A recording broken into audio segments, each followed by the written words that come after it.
Hoje é o primeiro domingo de junho e nós queremos convidar você já para o segundo, dia 13, a comparecer na igreja para participar da Santa Ceia, que vai ser uma bênção muito grande.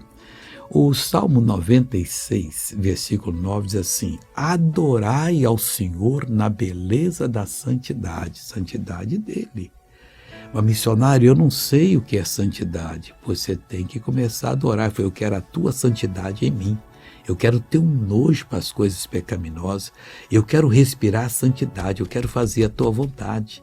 Ainda continua a Bíblia: tremei diante dele todos os moradores da terra. Mas quais? Da terra, do planeta Terra e da terra da promessa. Às vezes a pessoa está na terra da promessa, é um salvo, cheio do Espírito Santo, mas perdeu o temor de Deus e também não treme diante dele, não. Temos que tremer, irmão. Manda poder para me fazer tremer de tanta autoridade. Veja essa pessoa que está contando uma bênção. Fui curada porque uma vez, faz 12 anos, me deu derrame. E eu fiquei muito prejudicada, daí a coluna aqui doía demais.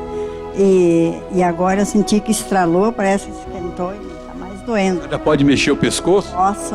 Só não fazia isso? Eu fazia, mas doía. E agora não dói. E o braço? O braço cada vez mais melhor agora. Só levantava até aonde só levantava? Eu levantava, mas ele doía e eu caía, a perna também caía bastante. E agora pode mexer? Posso, ó. A senhora andava antes? Eu andava, mas cada pouco eu caía. Só que chegava a cair? É, sim. Para não cair, o que a senhora fazia?